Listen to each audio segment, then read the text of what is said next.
mga pangunahing pananaw tungkol sa globalisasyon. Alam natin na ang globalisasyon ay mahalagang usapin sa ating kasalukuyang panahon, ngunit alam mo ba na ito ay may malalim na pinagmulan? Yan po ang ating tatalakayin ngayon. Una, ayon sa paniniwala, ang globalisasyon ay taal o nakaugat sa bawat isa. Hindi ito bagong konsepto, kundi bahagi ng ating pagkatao at pamumuhay. Susing iisipin, ang globalisasyon ay hindi lang simpleng pagkilos ng tao upang mapabuti ang kanyang pamumuhay. Ito rin ay paglalakbay tungo sa pagkakakilanlan at pakikipag-ugnayan. Kung titignan natin ng mas malalim, ang globalisasyon ay may dalawang mula. Una, ito ay pagkakataon dahil nagbubukas ito ng mas maraming posibilidad sa kalakalan, edukasyon at komunikasyon. Ikalawa, ito rin ay kumhamon dahil may panganib na mawala sa sariling kultura at makaligtaan ang lokal na pagkakakilanlan. Kaya mahalaga na habang yumayakap tayo sa globalisasyon, natututo rin tayong balansahin ito, kinukuha ang positibo, ngunit pinapangalanan ang sariling tradisyon. Makikita natin na ang globalisasyon ay hindi lang basta-basta konseptong akademiko. Ito ay buhay, galaw at karanasan ng tao mula noon hanggang ngayon.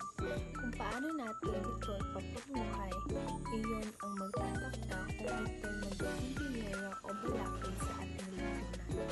Ayon kay Nayan Chanda, ang globalisasyon ay maituturing na manifestasyon ng paghahangad ng tao na maalwan o maayos na pamumuhay.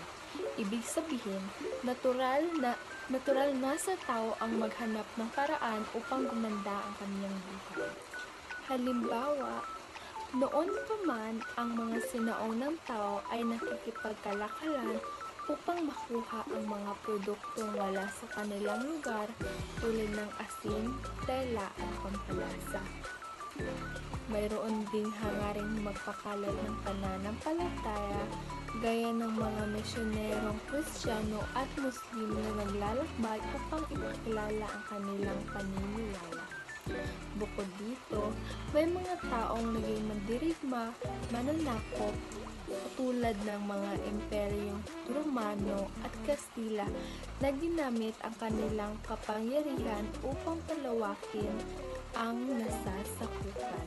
At syempre, nariyan ang mga adventatero o manlalakbay tulad ni Ferdinand Magellan at Marco Polo na naglalakbay hindi lang para maghanap ng yaman kundi para rin matuklasan ang bagong kaalaman at kultura. Kung mapapansin natin, lahat ng ito, kalakalan, relihiyon, pananakop at paglalakbay ay nagsisilbing mga ugat ng globalisasyon. Sa madaling salita, ito ay hindi lamang modernong konsepto, kundi bahagi na ng ating kasaysayan at likas na pag-uugali bilang tao. Mahalaga ring tandaan na ang globalisasyon ay hindi lamang usapin ng ekonomiya, kasama rito ang kultura, relihiyon at teknolohiya na patuloy na nag-uugnay sa iba't ibang bansa. Kung wala ang ganitong paghahangad ng tao, maaaring hindi natin nararanasan ngayon ang mabilis na komunikasyon, mas pinadaling transportasyon at mas malalim na ugnayan ng iba't ibang lahi. Bilang pagtatapos, masasabi natin na ang globalisasyon ay hindi lang simpleng proseso, kundi isang likas na katangian ng tao. Ito'y bunga ng ating pagnanais na mapabuti ang pamumuhay, pagbabahagi ng paniniwala, paglalawak ng teritoryo, at tuklasin ang mundo.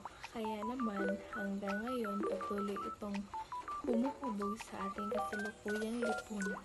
Maraming salamat po at naway mas naunawaan natin ang unang pananaw tungkol sa globalisasyon.